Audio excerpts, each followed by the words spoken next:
What is up, Schmelville? Welcome to the Meaning of Podcast. This is the podcast where we talk about the deeper meanings of your favorite filmmakers' films. I am Ace, this is RB3, and we are very excited for this episode because we're going to be talking about the films of our British friend, our fellow Englishman, even though we're not English, right. Matthew Vaughn, who is known for his action films, but surprisingly, they always have a lot to say in his films. So I'm very excited to jump into that. But before we do, we want to read some of your comments from our previous episode, which was based on Denis Villeneuve. This guy makes a lot of great movies, and we read some of your comments, and we want to make sure and give you guys an opportunity to reach out to this podcast and give us your ideas, give us your thoughts, give us your favorite films, whatever you want to say to us. Make sure you let us know either on Schmelville or on Twitter, and we'll be on the lookout for that. So I know RB3 just pulled up a comment right now on the Schmelville post that we made about Denny. So, yeah, check it out, man. Yeah, we have one comment here from Alex Hermy who says, Prisoners is one of my favorite movies of all time. When people ask me, what's a good movie to watch? My answer is usually, have you seen Prisoners? Fantastically shot and produced what I think is Hugh Jackman's best performance. Should have been nominated. Arrival is well on its way to becoming one of my favorite films, too. I think the thing that makes Denis stand out to me is how realistic all his characters are and how they react to the situations they're put into. Yeah. I mean, again, I can't stop talking about how much I love Hugh Jackman. My family's in town over this weekend. I know I told you that, but I kept talking to my mom about how much I love Hugh Jackman. I'm like, this guy can sing, this guy can dance, this guy's an amazing actor. Again, when we talked about Darren Aronofsky, I thought his performance in The Fountain was just shattered me. I thought it was amazing, a performance. And obviously what he does in Prisoners is so raw and realistic that I love that movie, man. It might be my favorite Denis film. It's such a toss-up sometimes, but Prisoners might be my favorite. Even though Arrival is probably a more ambitious and a more technically adept film, I guess you can say. I feel like Prisoners is one of those that it's just like, it just sucks me in a little bit more. But yeah, I mean, I remember when the movie was released, there's like a hard campaign for a lot of people to try and get Hugh Jackman nominated for Prisoners. It kind of went under the radar, if I remember correctly. A lot of people kind of just forgot about that film when it came out. Like, yeah, I mean, it didn't do well box office wise. No. It didn't do like. It neither did Blade Runner 2049. Yeah. Ooh, shots fired. Yeah, that movie bombed, dude. How much? 31 million. 31 million. They're expecting 50. That's unbelievable. Oh, that hurts. That hurts me, dude. It hurts me on the inside. 31 million. That's I guess Finstock was right, man. Yeah. Tom Dagnino. They put a lot of money into it. Way too much money into it. He was right about that. He was, man. He was. Let's read another comment. Jen, shout out to Jen, who's always great. She says, thanks for the recommendation on Next Floor, RB3. I hadn't heard of that one, so I immediately checked it out once you mentioned it.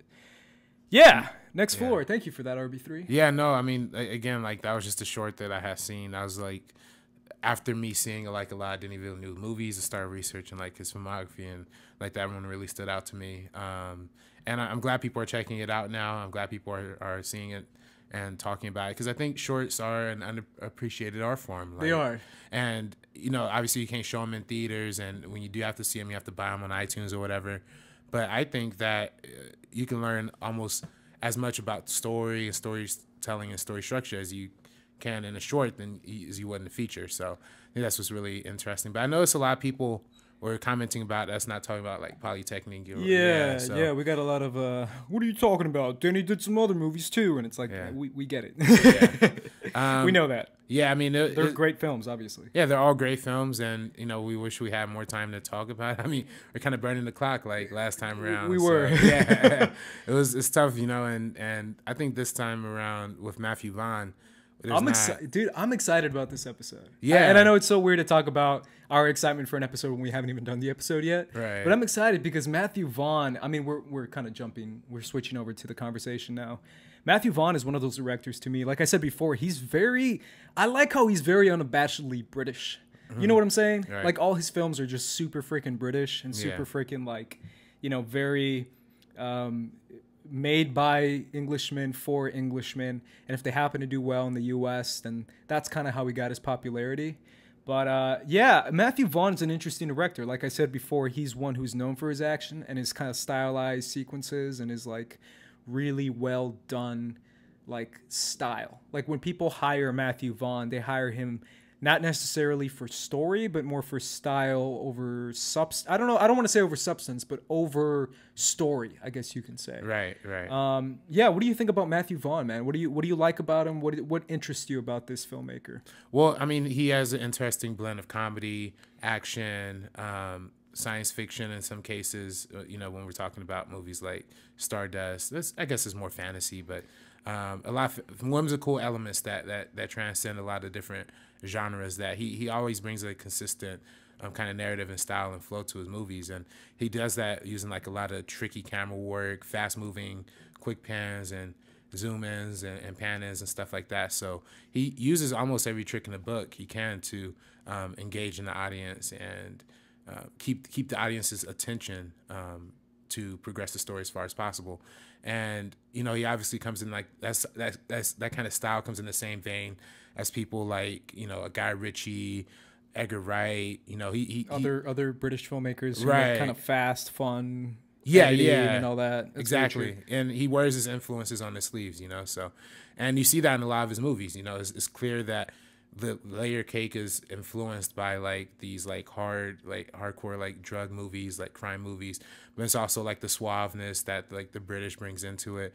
And we see like Stardust is very much like a fantasy on it, like to the extreme, like almost like a parody, like almost. And he does like these interesting plays and commentaries on all of his films that we're gonna dive into today. Yeah, I like Matthew Vaughn because he's loud. I guess that's the best way to put it. He's a very loud director, and I kind of like his loudness. I like how he's very loud and just in your face and so like passionate about what he's saying, whatever he happens to be talking about, whatever the topic is. He's always a very loud, in your face director who doesn't really shy away from kind of towing the line between, you know, acceptable and towing the line between too much. He's that extra director. Right, you know how right. people say, man, that guy's extra. Yeah, that's Matthew Vaughn. Yeah, he's very extra, but I like it because he has that very heavy style that influences what he's trying to say. Let's just jump right into it. I say we're going to start in order of his films, and his first one is going to be Layer Cake, starring none other than James Bond himself, Mr. Daniel Craig, who happens to be my favorite James Bond and who I love as James Bond. And this is pre-Bond, too. This came out in 2004, I believe. Yeah, 2004. And this was the movie that convinced the Bond producers to get him on board to do 007. And, in fact, Vaughn was originally attached to direct Casino Royale. But then he dropped out of the project, but they still held on to Daniel Craig from this movie. So, dude, Daniel Craig is so freaking good. Yeah. Like, I can't stop. I was rewatching Casino Royale yesterday with my brother because it's one of our favorite films, like ever. Honestly, it's one of our favorite action films ever. And I can't get freaking Daniel Craig. He's just a very magnetic presence on screen. Like, obviously, he has the piercing blue eyes that makes him look half crazy, half like super like suave. Right. Like he's the kind of guy who's like, I don't know if this guy is gonna be like offer to buy me a drink or stab me in the face. Like, that's that face he has. He has that kind of look to him. Right. It's that kind of like rugged British guy kind of look. Like he's lived like a whole lifetime. Yeah, like he can hang out with Eggsy and he can hang out with Colin Firth's character. Right. Hey, that's a good one. That's nice. But yeah, Layer Cake is it's also funny enough. It stars a very young looking Tom Hardy. Yeah. Tom Hardy looks like a kid in this movie. Right. Looks like a child. And yeah, it has a great cast, actually. It has a ton of great British actors. And it's kind of his like drug trafficking, kind of like middleman, what takes place in the drug world kind of movie. And it's very, like I said before in the beginning, it's very British. It's like the British version of like a drug trafficking movie. I thoroughly enjoyed this movie. I think it's great. Obviously, drugs are going to be a common theme in the Vaughn films. Lots of Vaughn's films talks about drugs, but this is his gangster-esque kind of like drug trafficking movie. What do you think about this movie? Because I actually really like it. It doesn't go too far with the comedy for me, because there's some of his movies that go a little too far with the comedy for me. This isn't one of them. I think he balances it pretty well. Yeah, I mean, I think out of all of his films, probably like the most grounded you're gonna see any of his filmography. Great point. Because this is more of like a straight up gangster movie. It kind of aligns like perfectly with like the crime movies that are coming out. Like, during that era. We were seeing like Lock, Stock, and Barrel, Snatch. You know, in the American side, we're seeing that Nick Cage movie, Lord of War. I think that's what it's called. But the same kind of like open, like and City of God. It was like a lot of those kind of style movies that were coming out during that time. And I think he implemented a lot of those cliches and genres, like the cliches in the genre. Sure. But was able to like transcend them in like an interesting way.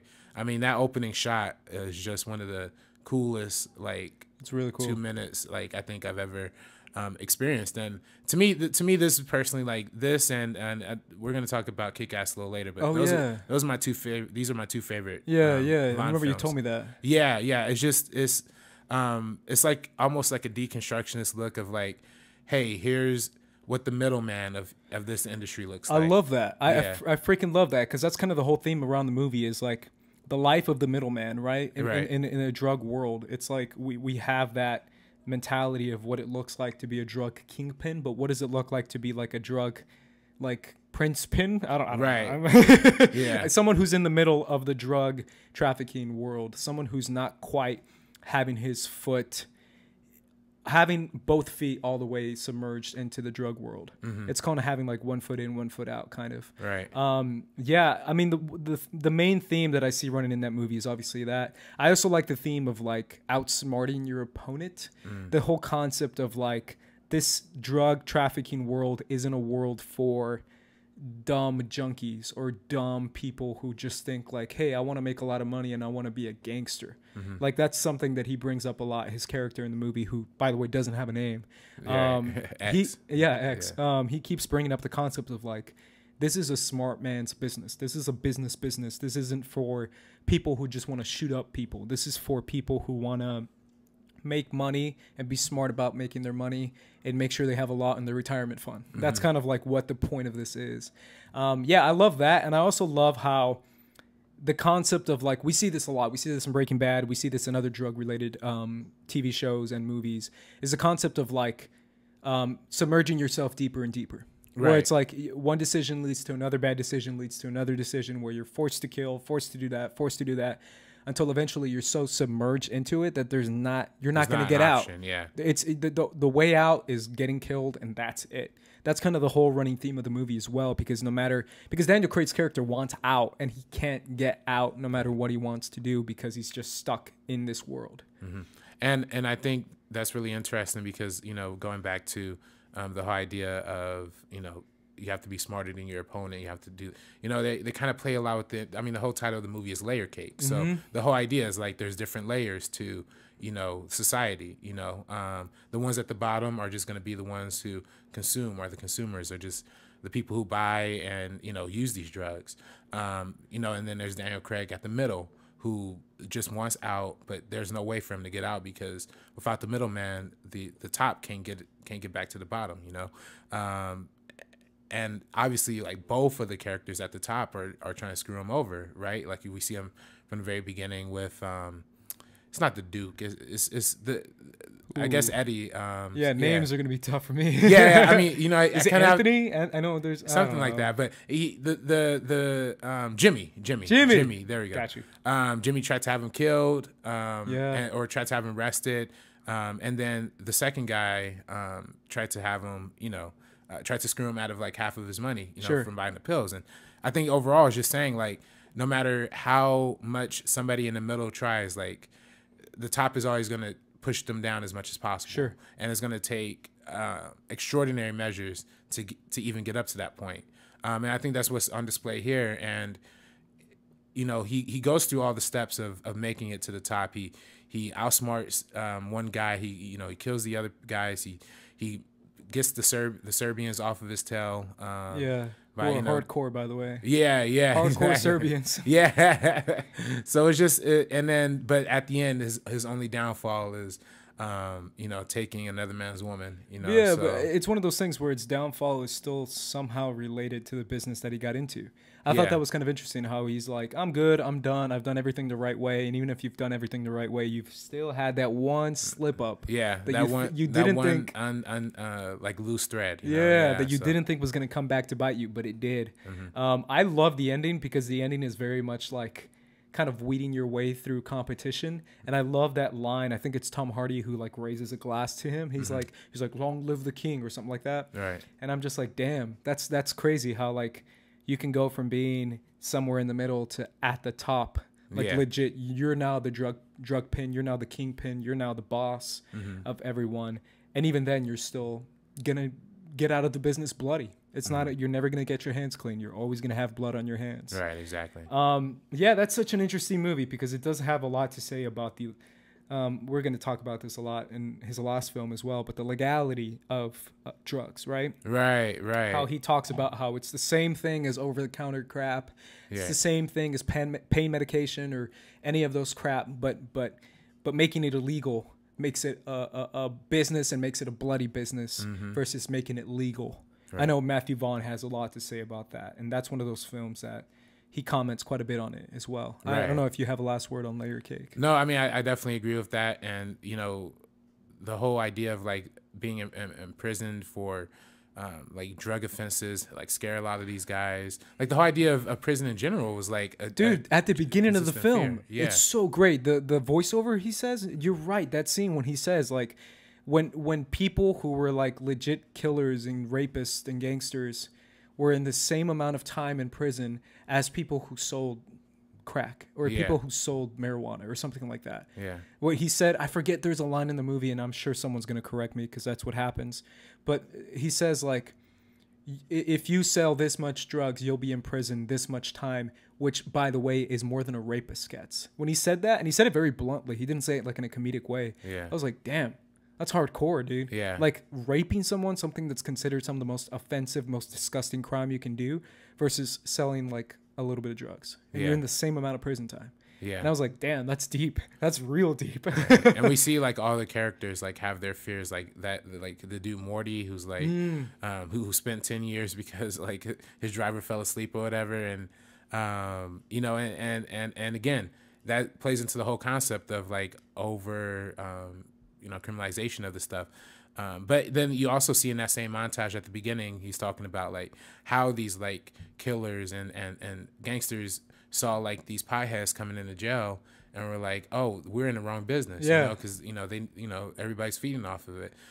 So it's a really interesting like layered thing, and you could tell it's a debut film. You know, you could tell it's his first movie because there's a lot of like flashy like moments, you know, and the editing is kind of nuts too. I love the editing. To be honest, no, I mean, it's great. I think I say that in a positive way. Like it being his first film is in like you could tell like he was showing that he has something to prove, and I think he succeeded on like all levels. Of that, so. Yeah. My last word too is kind of going off of your point because you always bring up great points, RB3, and I'm not joking. You said something really cool, kind of like that the concept of like bad guys meeting drug people or potheads in prison and kind of taking that concept and criminalizing it even more. Kind of like the concept of like, if you criminalize one thing and put it on the same playing field as like killing, how those two intersect, not necessarily by, because they're the same thing, but mainly because they're kind of feeding off of each other. Right. So what happens when the killer meets the drug dealer, then you get the drug trafficking killers or the you know the sicarios, the cartels, the et cetera, et cetera. It grows exponentially because when one business and criminality grows in the other, right? Whereas if you bring down the criminality of drugs, how much will the violence go down? Right. I don't know. It's just a concept there, but it's very interesting that what Matthew Vaughn has to say, and I enjoyed Layer Cake quite a bit. Let's move on to Stardust. This movie, like you said before, is pretty crazy. It's a pretty intense fantasy movie, starring my boy Charlie Cox, Daredevil, the Daredevil, as well as Claire Danes, Sienna Miller, Ian McKellen doing the narration. It has a pretty stacked cast. Robert De Niro. This cast is super stacked. This is a super stacked. De Niro. Damn. Michelle Pfeiffer playing the witch. Like this is it's a very stacked cast. Man, I want to hear your thoughts about this movie because it's been a while for me, and I know this one came out in 2007, and it's it's an out there movie for sure. Yeah, I mean, well, you know, it's a little tough for me because I'm just not. I've never been I've never adapted to a lot of the fantasy iconography that's been out over, forever. Like I love Lord of the Rings, but beyond that, a lot of the fantasy genre just doesn't like adapt to me well. I can see the appeal, obviously things like Princess Bride and Chronicles of Narnia play big influences onto this film, but I just never really got into like that kind of material. So watching this movie is interesting because it's almost like a parody of that stuff, which I think might work to its advantage. Like in terms of me liking it, at least, like it has all of the tropes. You see all of the cliches of the adventure, the hero's journey, the call to action, all this different stuff. And I think at the end of the day, while it's not necessarily parodying the fantasy genre, is kind of doing like a nice little fresh touch on it. So I think it's cool. It's not one of my favorite Vaughn films. Yeah. And it kind of flew under the radar when it came out. It still kind of flies under the radar today, even though like it's kind of built like a cult following in a lot of ways. But it's interesting. I think it's an interesting piece in his filmography. Yeah, it's one of those things where taking a look back at, and again, it's going to be a theme in this podcast, and especially in this episode, is a theme of like where you come from. Because I do feel like what I said in the beginning of this is the fact that Matthew Vaughn's very unabashedly British, and very, in his roots, very in his Englishman kind of ways. And it's crazy how so many stories that we pass on in Hollywood today, we pass them on through the Hollywood films, but it's crazy how so much art and so much of these kind of fantasy stories that we grow up with come from England, come from that kind of field, come from, like definitely Europe, like European kind of stories and these like fairy tales, right? For example, fairy tales, or watching a show like American Gods, where it's like fairies and leprechauns and all this stuff. It comes from that, English kind of tradition. And it's crazy how this is kind of Matthew Vaughn's version of bringing those fantastical elements to life in a different kind of way. Like you said before, almost like a parody kind of way with the way the script is dealt with. And it's very interesting for sure. Like you said before, it's definitely not one of my favorites as well. I love Charlie Cox. Yeah. I think he's great. And I think he's one of those actors that doesn't get a lot of credit. I don't know. I just think he's a great actor. That's the thing that stands out the most to me. And also, like I said before, it's like bringing in Matthew Vaughn's perspective on a fantasy genre, because something that's going to be interesting when we keep going through his filmography is his interpretation of genres, right? Whether it be the superhero genre, the crime genre, or in this case, the fantasy genre. Right. So I think that's always an interesting one for sure. And that's mainly what I want to say about it. Yeah, you bring up a good point, I think, with the whole idea of it being like related to his perspective, because we see it in this movie. It's about the young guy Tristan, who who is who's like at the bottom. He's like a peasant basically, but he's trying to impress like upscale like Victoria. So in order to do that, he journeys across the country to find a fallen star. I think that's like a interesting twist on like this guy. Again, we're talking about like the idea of class and society here. Same with Layer Cake. Somebody from the bottom trying to climb up in the hierarchy, and how he's dealing with like the difficulties that come with that. Sure, and kind of like the whole, what does it take to reach your way to like a higher class system, or is it worth reaching, to get that high?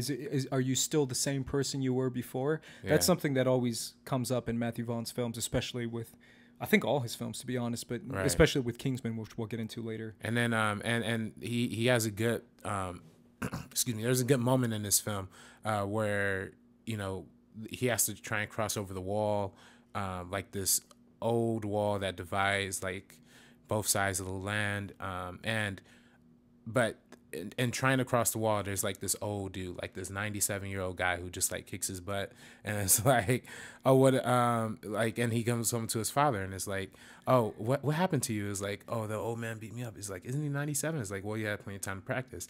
And I think all of that speaks to like the idea of like these old traditions kind of holding back like young people and how they feel about that, and how that's kind of almost restricting him from getting to see his mother again, you know. So I don't know, it's a lot of interesting like little fantasy plays that it goes on, but it has some like real life connotations to it, I think, too. So yeah, that's what's great about Matthew Vaughn, is that he takes those and he always, like I said before, he always has something to say. Like it really is, we can get lost in the fantasticalness and the special effects and in all the action or whatever, but at the core of it, there's something deeper. And I love when filmmakers can do that, when they can take a genre and be like, this is a genre film, but it has a lot more than a genre typical messaging. It's got something a little bit deeper, or something a little bit more poignant, I guess we can say. Right.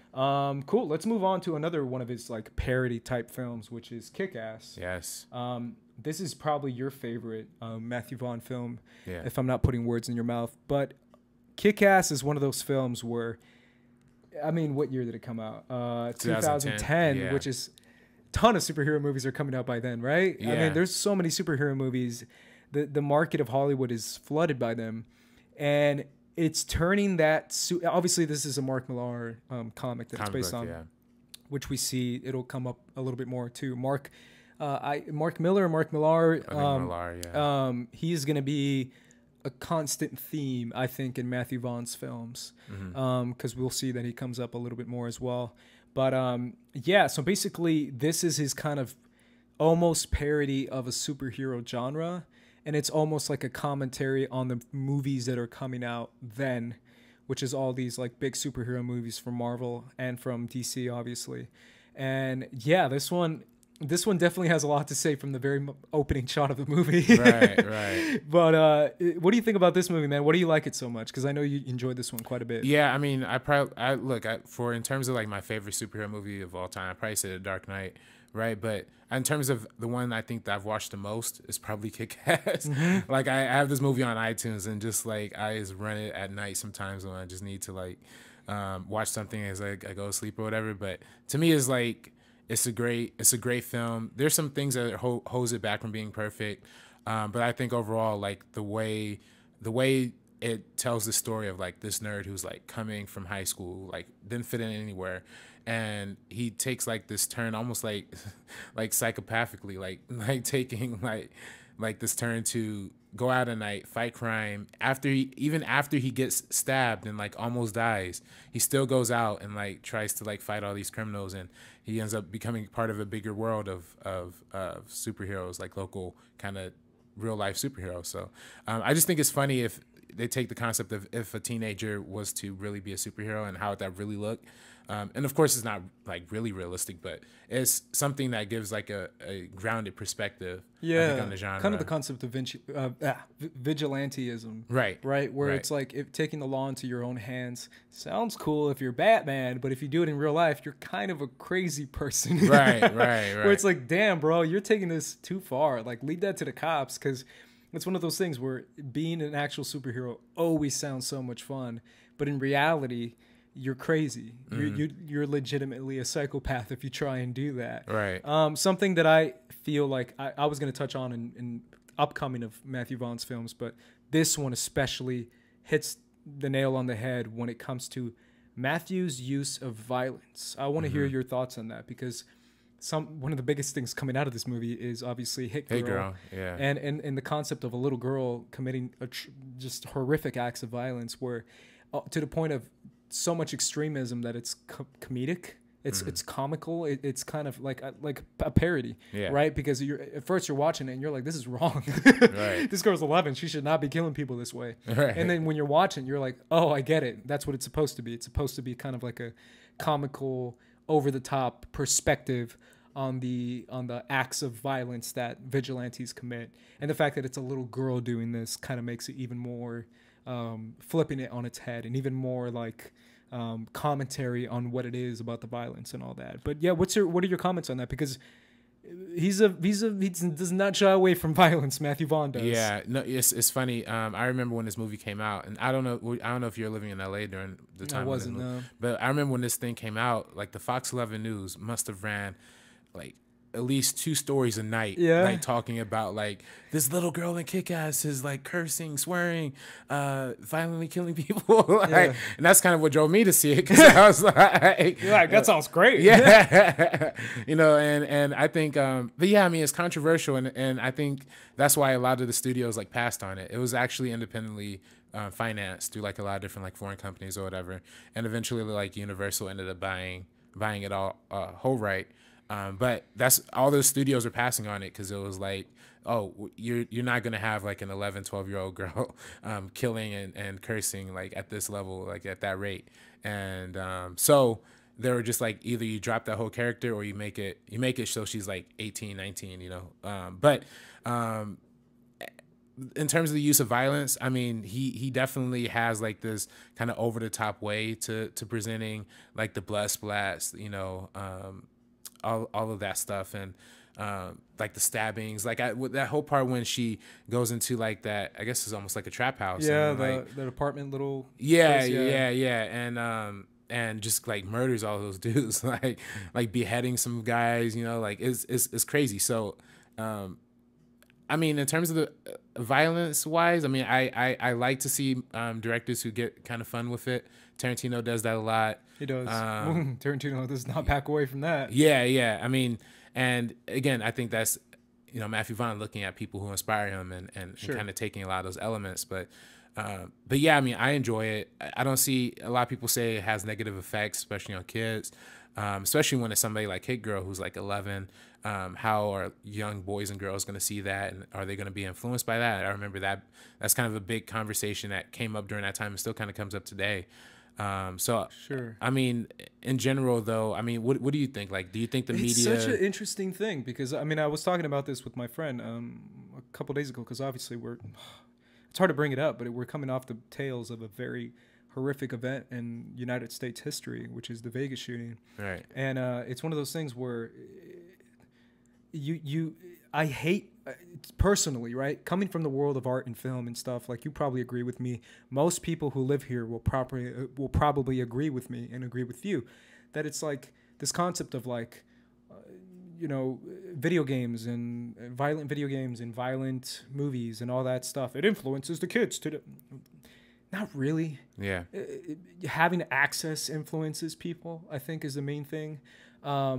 This is a rated R movie, so I'm not saying kids aren't watching it, but I'm saying like this isn't targeted towards kids in any way. Right. The thing that kind of gets me is Matthew Vaughn's commentary towards it, right? Because it's the commentary of who is the good guy in all this? Is there a good guy in all this? Because that's always the running theme with a superhero movie, right? If you watch a superhero movie or something and you jump right in the middle of it, and you just turn it on and have no perspective on who is who and what is what, you're always going to know who's the good guy, who's the bad guy. And this movie, since it's a kind of parody of that, you can kind of tune in and you see someone like Nicolas Cage, what's his name, Big Daddy? Yeah, Big Daddy. Yeah. You see a Nicolas Cage, Big Daddy, dressed in all black, carrying automatic weapons. Yeah, and like literally destroying a warehouse. And like shooting people left and right. If I'm going to tune into that in the middle of it and I have no perspective, I'm going to assume he's the bad guy, right? Or even if I see a Hit Girl taking out thugs, I'm going to assume she's a bad guy. Right. I'm going to assume that they're somehow psychologically not right in the brain to be doing all this stuff. Right. And maybe that's Matthew Vaughn's way of saying the protagonist isn't always going to be the good guy, even if they are sort of labeled that way, or if they label themselves that way. Because Big Daddy sees himself as a good guy. But is he? Yeah. Right? Or is Hit Girl? Like, that's always a concept that I think the first Kick-Ass, because we're not going to talk about the second one, the first Kick-Ass kind of hits that in the right way. Right. Where it's like you can watch it and you can see a Hit Girl and you can see a Big Daddy doing all these things, and it's your choice to decide if they are the good guy or not. Because I think Kick-Ass gives you that option, whereas other superhero movies don't give you that option. This is the good guy and you're supposed to follow him. Whereas Kick-Ass kind of says, is he the good guy? You decide. If you think shooting all those people is totally okay, then sure, he's the good guy. If not, then he's a psychopath, and he probably shouldn't be doing any of this stuff.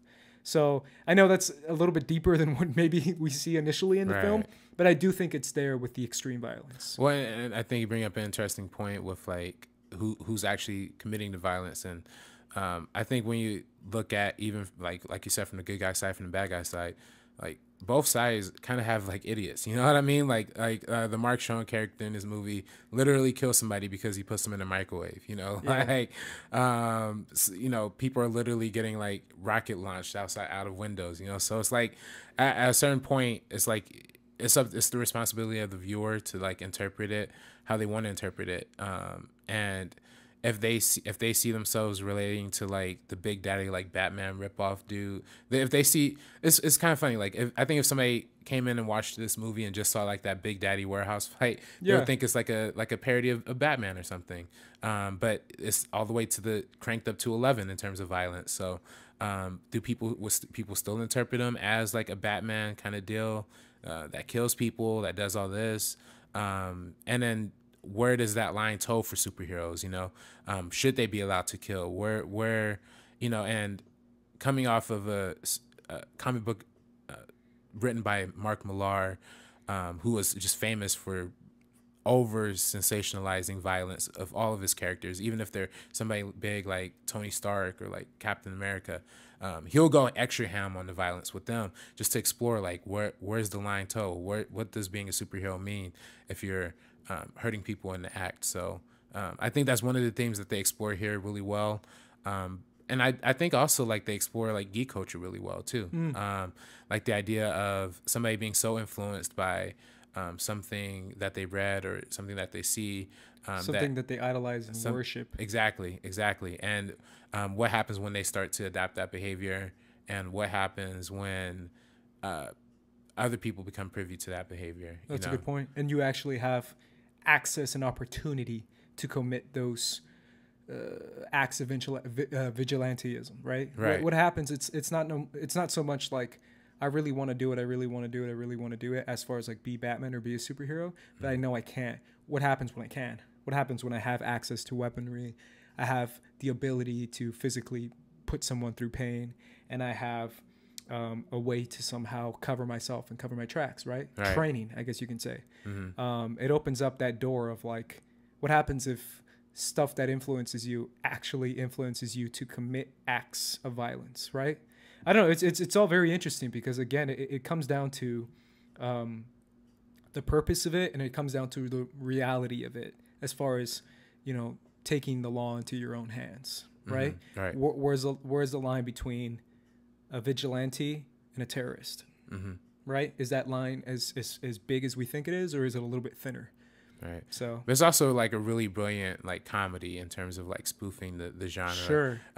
They open with that, like the whole idea of like a tragic backstory, kind of playing it for a joke, like with his mother dying over the bowl of cereal, you know, and they have like a lot of little jokes in there that play and test with the with what we will see in like the traditional standard of a superhero movie. Absolutely. I think it's also the first film that like incorporated the idea of like having a viral sensation superhero. Like we see that a lot now, like a lot.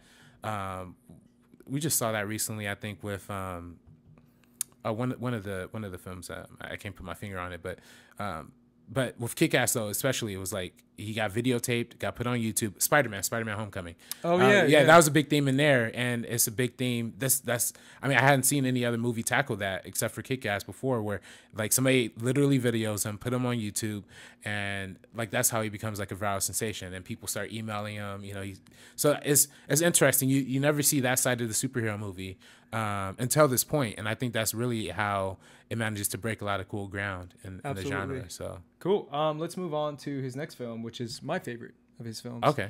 Speaking of superhero movies, X-Men First Class. First Class. This is the one that everyone always goes back to when they talk about Matthew Vaughn. They kind of have forgotten Kick-Ass a little bit.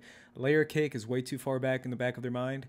But X-Men First Class was coming off the heels of like the X-Men franchise. It came after Last Stand, which a lot of people were like, crap, what's going to happen now? Well, came after X-Men Origins. X-Men Origins, you're right. And it's one of those things where it's like, what's going to happen now that our favorite X-Men characters are kind of in hiatus and kind of in a state of limbo as far as quality wise. Right.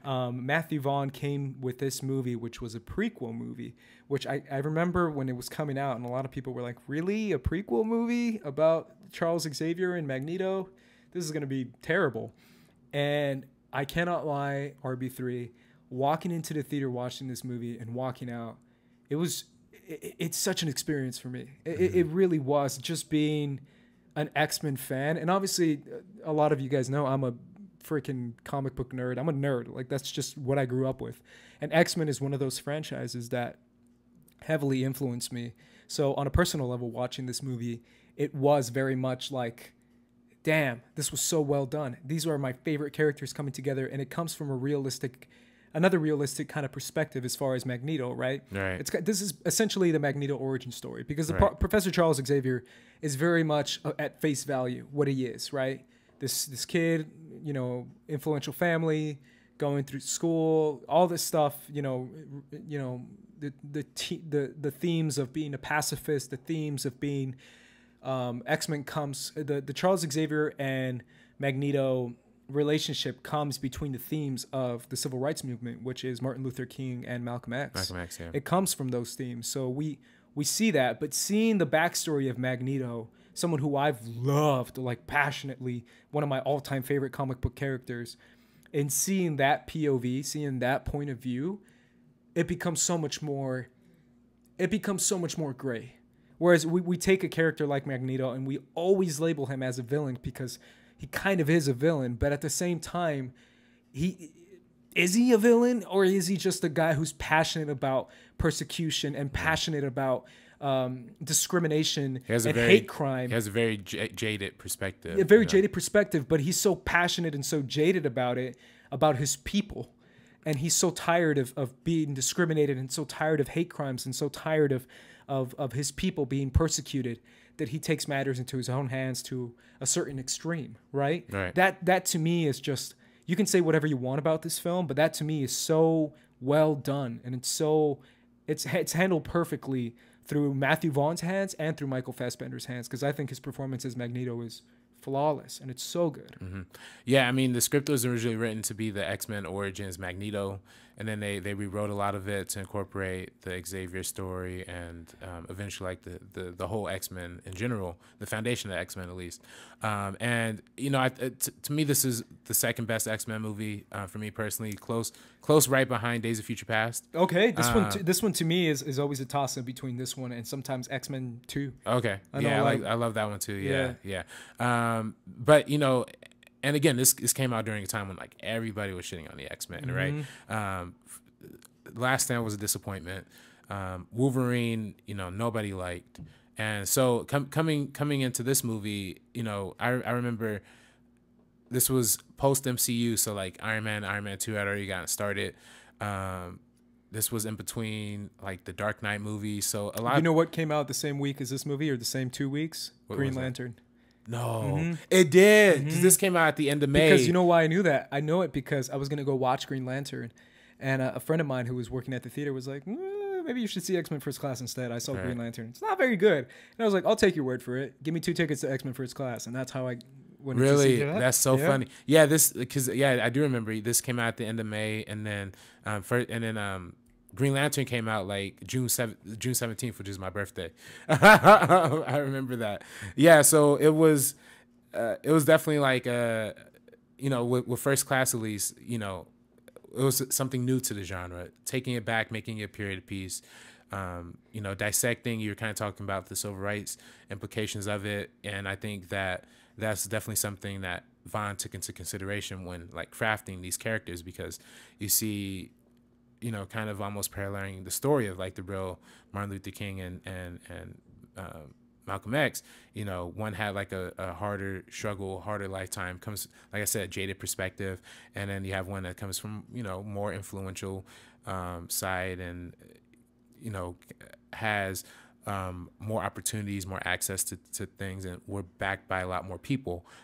You know, that being Martin Luther King, and you know, the other person being Malcolm X, and they incorporate all of those story elements into that. And I think in making, you know, we saw that early flashback of the Holocaust with Magneto and Kevin Bacon, and I think that's also an interesting way to look at it too.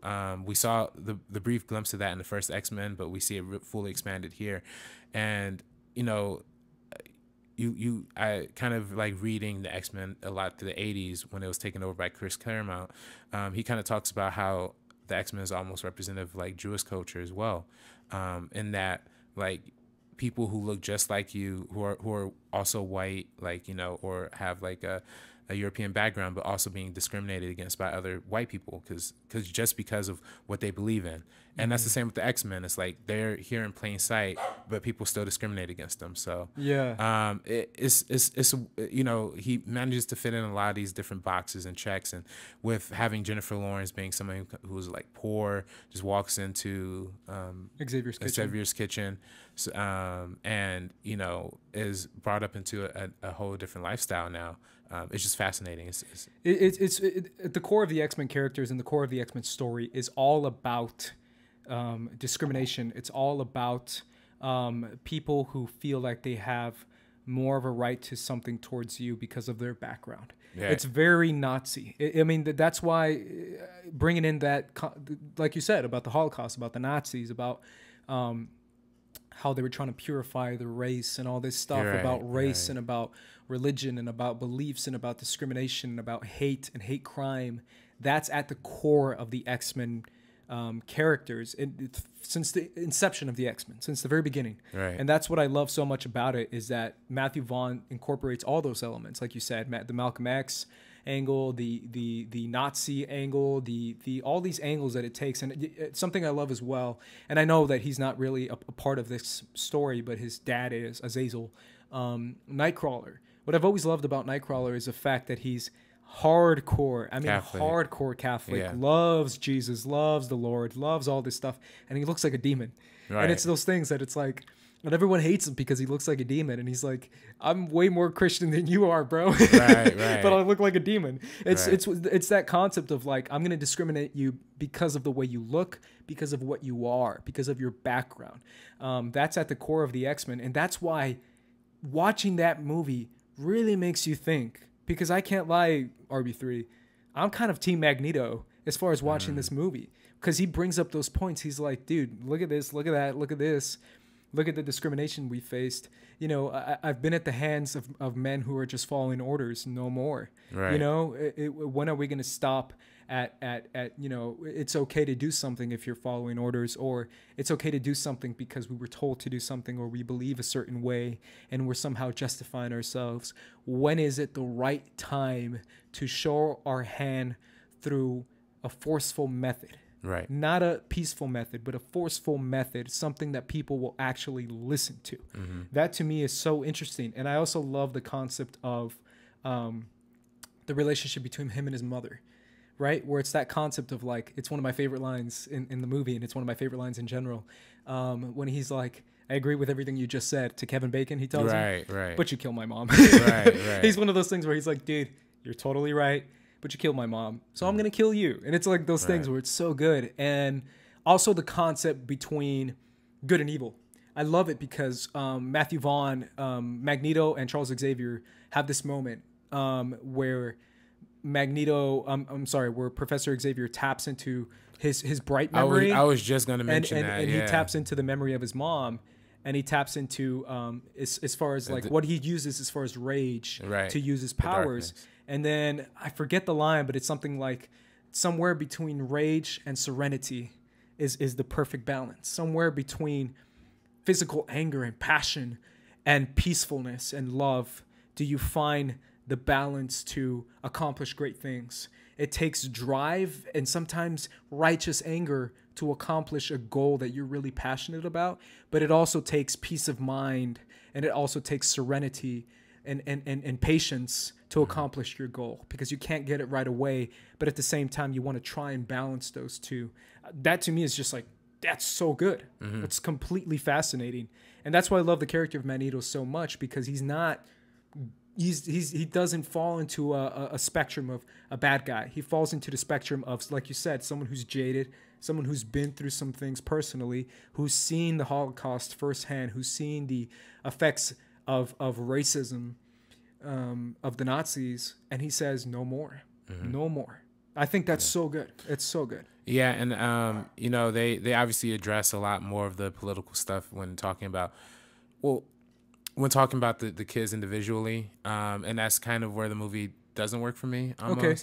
Which part? You know, that whole part where like all the kids are like staying in like in the government facility, and then Azazel comes and a few of the other like the bad Hellfire Club. Yeah. There we go, exactly. And they come in, and you know, first guy that kills the black guy, and they give him this whole lecture about like you being discriminated against. And they give him a close up right on him. You know, I'm like, okay, all right, I got it. Okay, you know, you're laying it on a little thick for me now. So so to me, and then I didn't like what the kids, like the whole interaction together.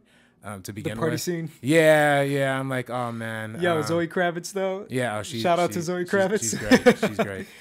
You know, it's funny. Kind of talking about another continuation of the franchise, like Apocalypse. Like I didn't like Apocalypse, but the only part I did like were when the kids were hanging out, as opposed to this movie where I love every other element of this movie, but just the kids hanging out just kind of doesn't work for me. But other than that, no, I think X-Men First Class is a great commentary on like how if these superhero events were to take place in the real world, and the real history that we have in the United States. I mean, the fact that it takes place in the 60s, right?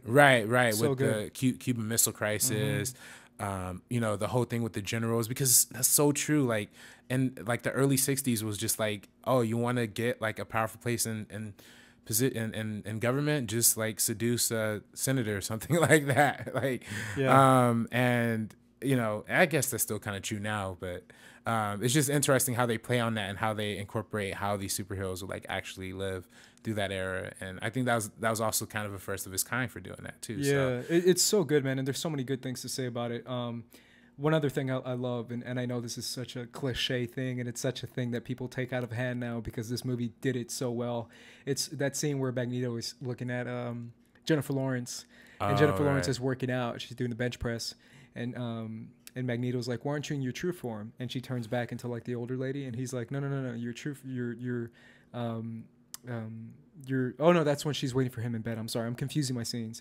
Yeah. And then she says, "No, your true form."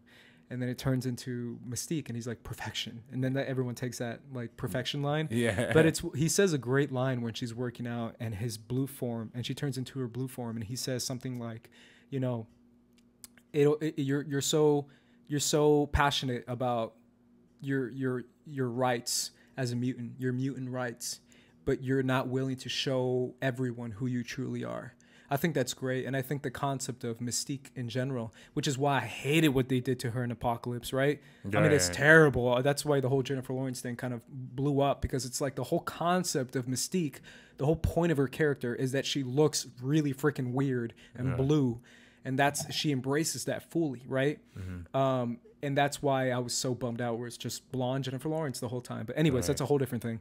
It's the concept of like Mystique being the way she is, and no matter what people say about her, and how that's what Magneto views as perfection, is being who you are, no matter how scarred it is. Right. And of course, this is Hunger Games, Jennifer Lawrence. So yeah, this is like, I didn't know who she was. Yeah. I mean, it's kind of, it was like following years. I think it might have been. It was close to Hunger Games. Yeah, it was like the next year, the next summer, Hunger Games, it came out, and then she just became the biggest star in the world. But this movie is obviously a great debut for a lot of great actors. James McAvoy.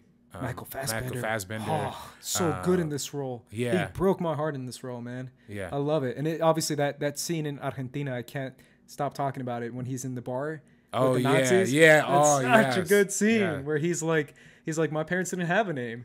They were taken from tailors and pig farmers. And he's like talking about how like those Nazis are like, we're retired now. We did bad things, but we're cool, right? And he's like, no, you're not going to get away with that. Right. You were a Nazi. You killed innocent people. Goodbye. Yeah, and I was like, I love it. I'm like, yes, dude, that's awesome. That was like a really cool like moment from like the like a taken from like, you know, Inglourious Basterds. Yep, but it's a making very like Tarantino scene. like making it a superhero thing. Yeah. So I love that. Like, It's so good. All right, let's Yeah. move on to Kingsman. Yeah. Kingsman's Secret Service. This movie got a lot of popularity when it came out, as far as word of mouth and as far as like box office legs. People kept watching it and watching it. This is another one of his that's kind of an odd film. It balances on themes of class quite a bit, because the entire concept of this, it's another Mark Millar comic as well. Adaptation. And I forgot to mention for X-Men First Class, like Sure. Mark Millar didn't write it, but he was a creative consultant. Sure. Yeah. With on that film. So And like, he's done some X-Men stuff before. yeah, yes, yeah. So like in all of the Fox X-Men films, he's a creative consultant. So and then Vaughn kind of brought him in through that. So There you go. really like all of his last 4 films are Yep, they're all like Millar. Yep, yeah. he has a very close relationship with Millar. I know that for sure. Yeah. Mutant and Proud, man. Mutant and Proud. Anyways, Kingsman.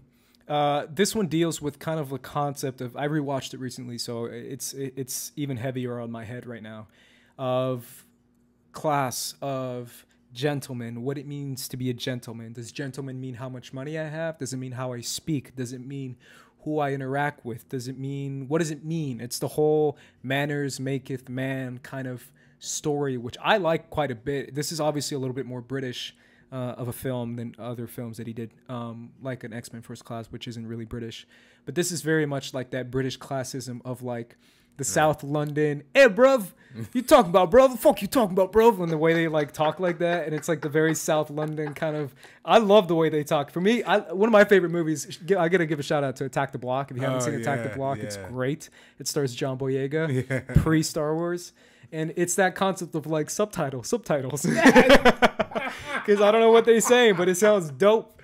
But it's one of those things where it's like that South London kind of like kid who it comes from a very poor background and has that heavy accent and has that kind of street style and that kind of like who gives a crap kind of mentality, and who comes, and yet he's still extremely smart, extremely talented, physically fit, and he wanted to be a Marine, but his mom didn't want him to be a Marine.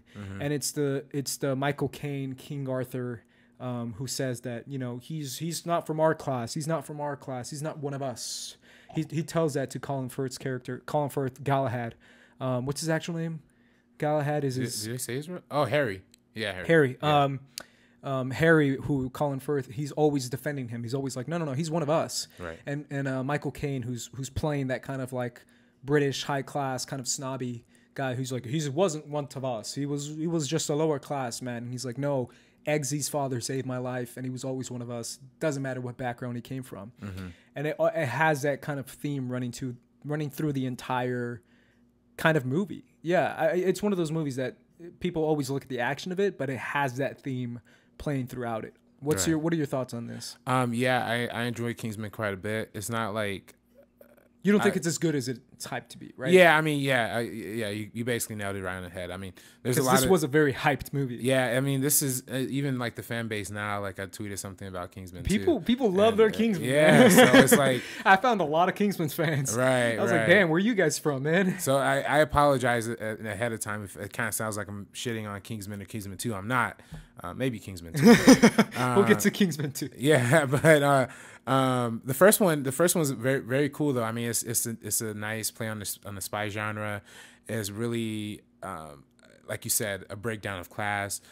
What the manners make of the man.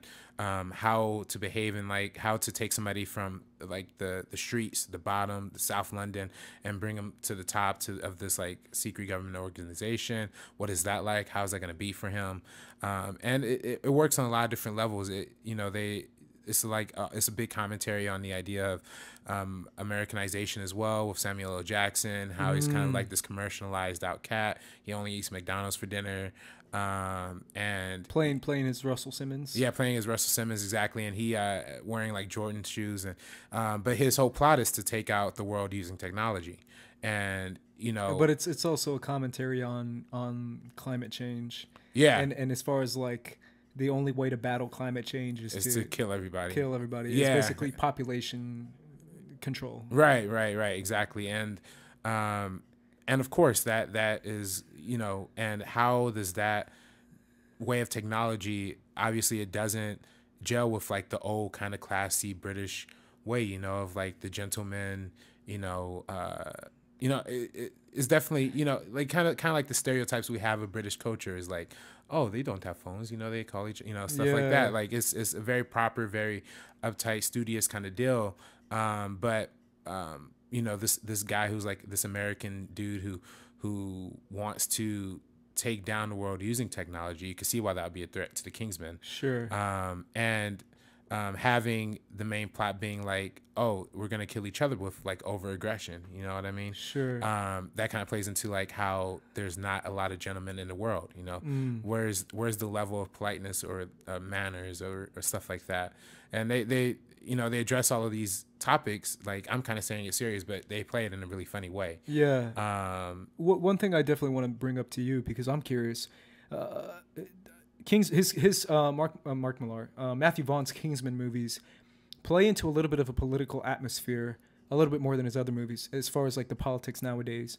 I'm curious to hear your thoughts, because I feel like his message gets a little muddled, and I think he does that on purpose, but I'm not quite sure. Let me break this down for you. A rich guy who believes in climate change, who believes climate change is destroying the earth, but it's humanity's fault that it's destroying the earth, right? And it's true. I mean, it pretty much is true.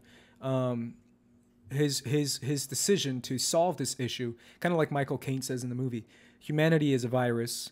Earth is the one trying to fight off the virus. How do we fight off the virus? By let's just get rid of a significant amount of the population that destroys the planet. And that way we have a way of surviving this. And the only way to battle an overcoming issue that we cannot overcome is by taking out an entire class of system and only leaving the 1%ers. Because the people who stay in the bunkers and the people who are safe from the message is the 1%ers, is the rich people. But it's almost like it's the senators, it's the governors, it's the actual president of the United States. The actual President Obama. Shout out to Obama. It's those kind of like elite people. It's the elitist, right? And it's not even the right elitist, or it's more like the left elitist, if anything, right? Yeah. It's the CEOs and the big business people who kind of believe this to be an issue, and they're saving their 1%ers, and they're leaving the entire rest of the middle class and lower class to literally kill each other out. Yeah. What do you think of that? Because that's something that's in the movie very clearly. Yeah, I mean, it's weird, man. I think I mean, with the 1% thing, you're definitely right. I think that's what they're going for. I think, and even having the protagonist be like this lower class, like guy who lives in like the slums of South London, making him the protagonist is like almost, it's like it's saying like you guys are continuously oppressing this group, and how is the 1% going to keep sustaining that? The only way that the 1% could see, winning the situation is through just eliminating the rest of the population. And again, but you're not so off when you're talking about like the idea of climate change. Like, well, is it the right thing? Is that even though the actual actions are horrible. Is a way to save the earth to sacrifice ourselves. Yeah. It's the whole Noah's Ark thing. It's the whole concept of Darren Aronofsky's Noah, right? The way to save the earth is literally to destroy humanity through a flood. That was God's way of saving the planet and kind of purifying the planet of all the crap that was on it as far as humanity, and saving one family. It's got a very Noah's Ark kind of feel. Saving one family or one group of people, replacing that. And that's the 1%ers and the people who are very conscious of the planet, right? And the people who are like now going to repopulate the world. It's going to be the higher class people. And then obviously spoilers at the end of the movie when he freaking pops all their heads off and kills all the 1%ers. Yeah. That's another thing too that I was like, watching the movie the first time, I was like, "Ooh, that's a very strong message to send." Right. It's like, "Hey, 1%ers, we're gonna pop your heads off." Right. It's like, damn, that's a little cold. Like colorful, like rainbow explosions. Yeah. One thing I want to say, jumping off that point, it's something that's very prominent in this film, and I feel like it's something that everyone talks about when they talk about the Kingsman movie.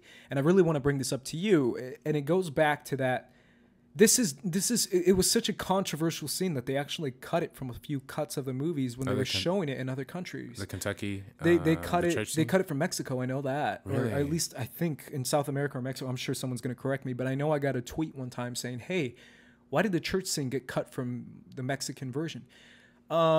This is a very controversial scene. So here's my thing about it. It's known as a church hate group, the Kentucky church. Yeah. And then the whole plot is that Samuel L. Jackson's character is going to test out his aggression thing with a small group of people, which is this church hate group that he says, if they kill each other off, whatever, no one's going to miss them. No one's going to shed a tear, right?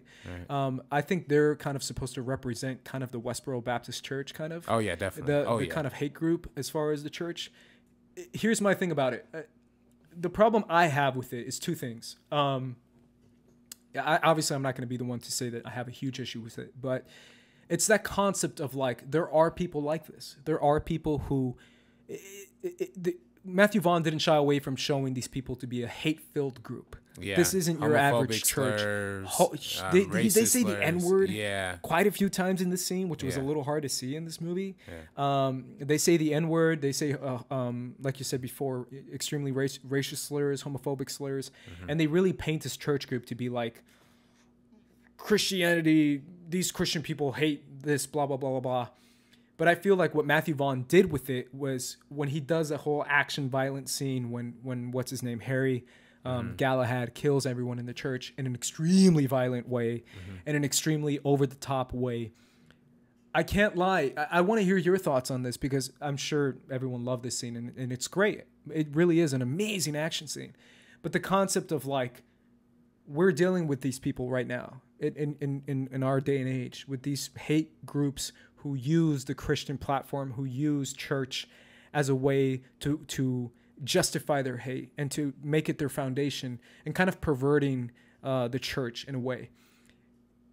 What I feel is that Matthew Vaughn showing that scene is kind of saying, do we really feel bad when they got shot in the head? Right? You know what I'm saying?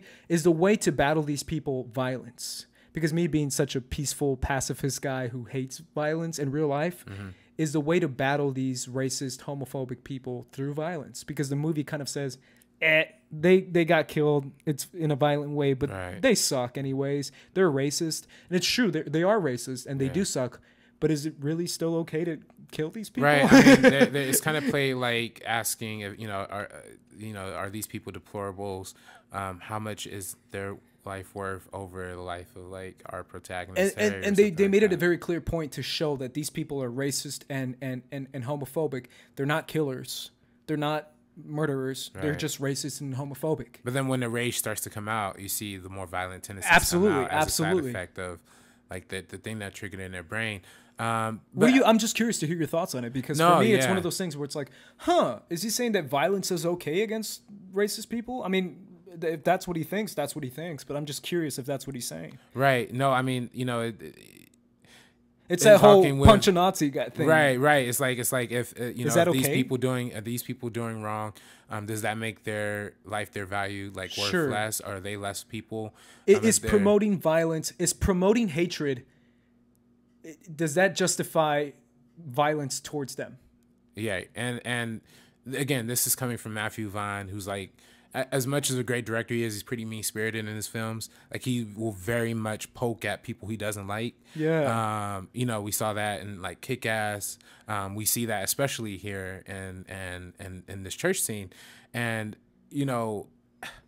it's asking whether or not hatred justifies violence is like to me it doesn't. Almost nothing justifies any sort of violence. Yeah, but do you feel like this scene's painting it that way, painting it to say like watching this scene and watching it as like our perspective, we're like, yeah, let him die, but at the same time you're like, should I be feeling that way? Let him die. Well, they definitely paint the picture of making sure you have no empathy for these people, no remorse for when they die, when they get shot in the head. So it's like, and portraying like, I mean, they come off cartoony, kind of here, you know what I mean? Like when they're doing like their little speeches or whatever. Their message, Yeah. So it's like, they're but are they over exaggerations? I don't know. I've never met anybody who was like Westboro Baptist Church, Yeah.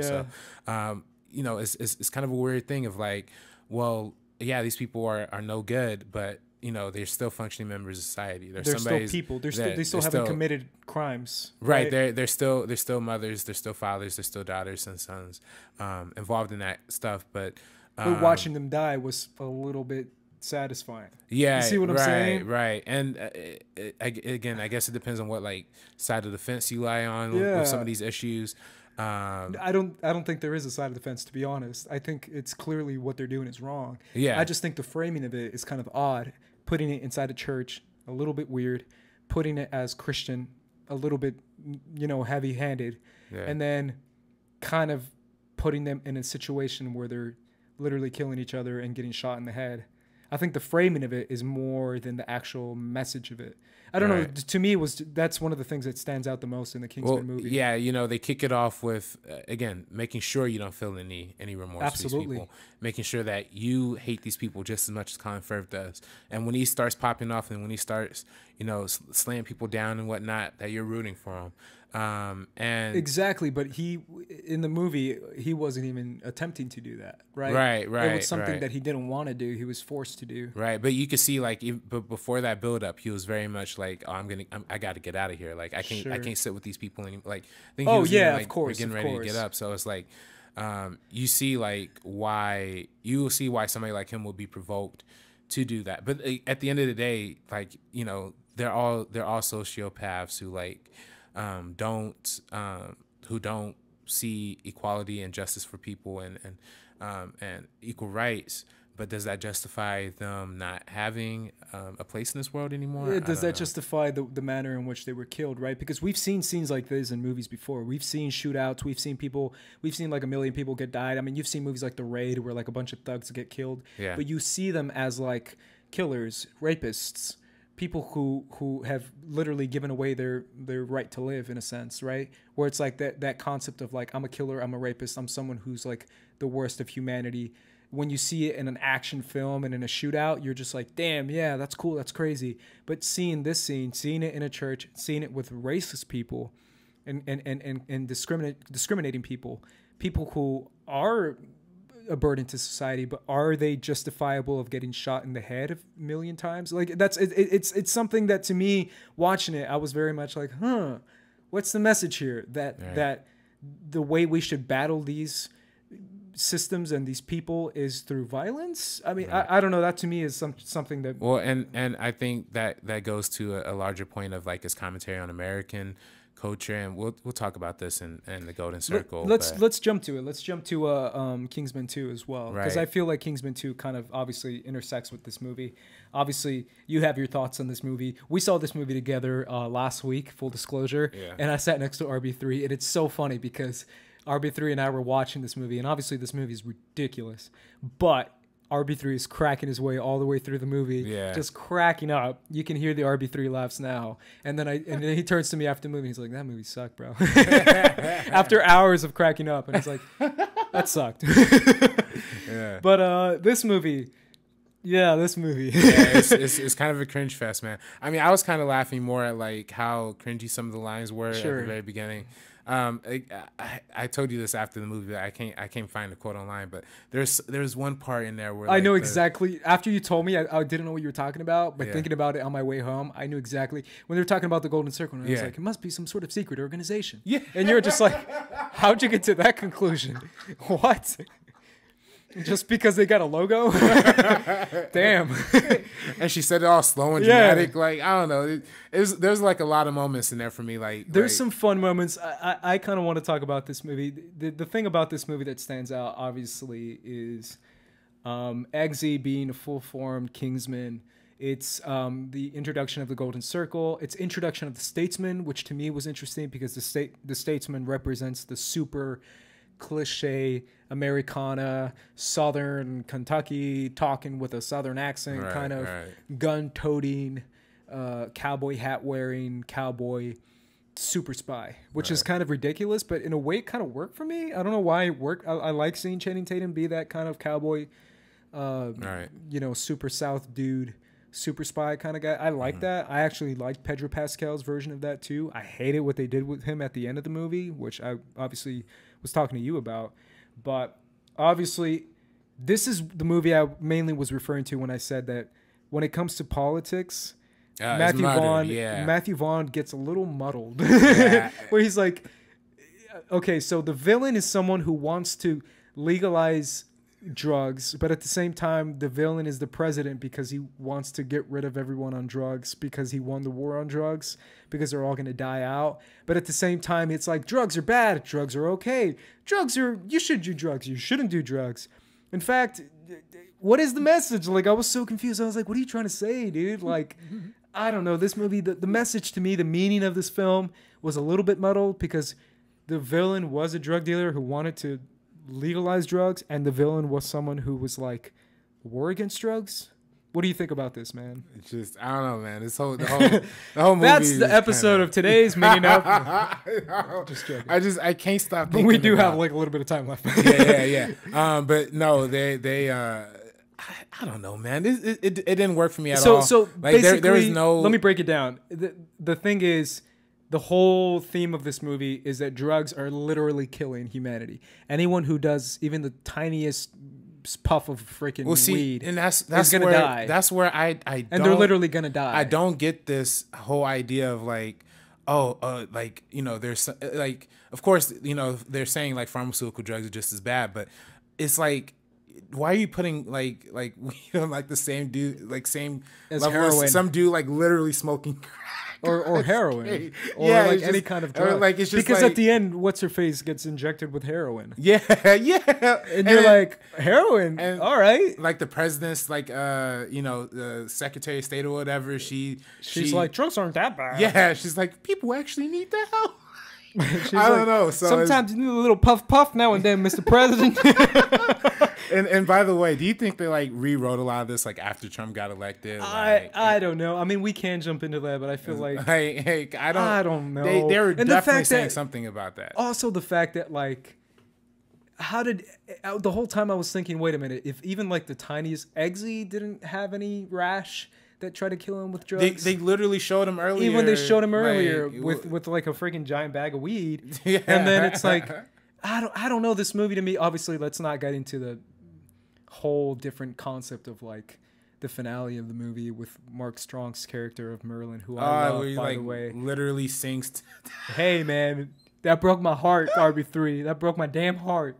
Anyways, to me, it just got a little bit muddled to me as far as like the president being like, yeah, like, yay, we get rid of drug people who even do the tiniest bit of drugs. And then versus the, what's her freaking name? Julianne Moore's character of being like, let's legalize drugs and we can be a more functioning society. And yet she's still really kind of psycho and evil. So you're just like, you're not right either. And you got Jeff Bridges like representing like the alcohol, like people sure. like, and there's still that whole debate of like, does what is alcohol better than drugs? Where alcohol is a drug too, right? Yeah, and yet there's a line that he says, he's like, stick to whiskey, son, or something like that. That he says, oh no, Halle Berry says that to someone, to Channing Tatum. Right. When he wakes up from his dream, he's like, next time, stick to whiskey, son, or something like that. Yeah, but I don't and get I was what like, they're I was like, for. that's a weird. Yeah. And then at the same time, you're like, oh, I get it. They're saying that the war on drugs is bullshit. That's what I thought. And then at the end, what's his face? When Eggsy's friend comes back, he's like, I ain't never doing that shit again, bro. I ain't never touching that shit, bro. And I'm just like, wait a minute. You just said that it was okay, but now you're saying I'm never going to touch that again. So maybe we shouldn't touch drugs. Is this a war on drugs? I was confused. I was like, wait a minute. What are you trying to say? I don't know. This movie confused me as far as the message of the movie. Yeah, I mean, there's some cool action scenes. I thought the action is good. I thought Charlie was a badass. I told you that, Metal Hand Charlie. Oh yeah. I thought Pedro Pascal was cool. I hated what they did with him, as far as like, you know, meth head killed my wife. Now I'm gonna try to get rid of all the meth heads. And I was like, oh really? Well, you know what? And then you kill him at the end anyways. I don't know. That bugged me. I will say for Kingsman 2, I think the action definitely highlights what Vaughn does in all of his films. Like, I'm rewatching all of his movies after seeing Kingsman 2. You can tell the action's always very close. It's like you use like short angle lenses to like shoot a lot of his stuff. It's great. So like you're like really in close when they're doing like the action and movements. But I didn't like them copying the bar scene from the first one. Yeah. And just kind of redoing it again. Redoing it again with Pedro. Yeah, I just hate when like any sequel does that. Like take their best moment from the first one and like recreate it again. Sure. I mean, I'm sure they were told to do that, to be honest, but that's a different conversation. I'm gonna say my last words on the film just because we ran out of time. Last words on the film. I love Pedro Pascal. I have my thoughts as far as I'm always going to bring this up because guess what? I'm Latino, so I'm going to bring it up. I don't care what you guys think. That's who I am. And just the fact that he's he's kind of the rising star we have as far as Latino actors go. He's from Chile. He's a Chileno guy. He plays obviously the Red Viper, Oberyn Martell, R.I.P.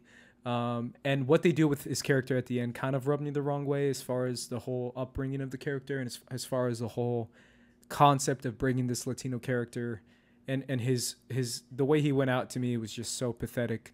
Not just in the sense of like the justification of like let's feel for him and then let's get rid of him 2 seconds later.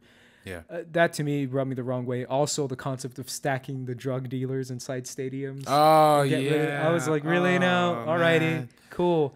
I think there's a lot of positive in this movie as far as action goes. I think there's a lot of negative as far as story-wise goes. Overall, I think Matthew Vaughn had too much to say and just didn't really find the clear message. That's my last thought. Well, I think, definitely coming off of Kingsman, which was a nice look at, like, British culture and, kind of piggybacking off the 60s spy movie ideas like that Bond brings to the British. They take the American concepts of the Western, of the John Waynes and all that stuff. Sure. Take and apply those stereotypes to that. So I think in that respect, it's interesting. The whole idea of them being, an alcohol company is cool because you get to see like this is like literally what the Back of America was based off of. Like there was a time in history where there was no alcohol and literally the country almost fell apart. And it's also the concept of prohibition, right? Right, exactly. What prohibition does as far as alcohol, drugs. Right, but now that's another muddle thing in the movie. As far as like why is the alcohol, lifting that prohibition okay, but why is it for drugs not okay? That's a whole different conversation. Yeah. So and I think that's where like that movie fell apart to me a lot. I don't really know what they were saying. I don't get what they were saying. I didn't get it either. I don't get, and you could say, oh, it was a very left agenda. Was it? Not really. Not really. It seemed kind of right to me. And then when you're like, it wasn't really right either. Yeah. It's just weird. it didn't really have anything clear to say to me. Yeah. And it didn't really, the action scenes were cool. Like I said, there were some cool elements, but the cringy dialogue was too much. To me, this is the only bad Matthew Vaughn film. Matthew Vaughn, if you're listening, you're probably not. But if you're listening, I love all your movies. All your movies are great. This one just didn't work for me personally. Cool. I wouldn't go as far as to say bad. I think there is some good enough to make it a decent, pretty okay film. I love John Denver. That's all I can say. Right. Shout out to Merlin. What up, homeboy Merlin? Mark Strong. I love you. Anyways, that's how we're going to end the show today, guys. We're going to end it with Kingsman 2. Let us know your thoughts on Kingsman 2 since it is the most recent Matthew Vaughn film. Let us know in the comments what your favorite Matthew Vaughn film is and what you think he brings as far as Hollywood filmmakers go and what he brings as far as originality. I'm Ace. This is RB3. Please make sure you guys subscribe, like, share. If you like the Meaning Of podcast, we're going to be here all the time. Let us know what filmmaker you want us to talk about, and we promise we will get to them eventually. That is it for today, guys. Talking about Matthew Vaughn. Peace out. Woo-hoo.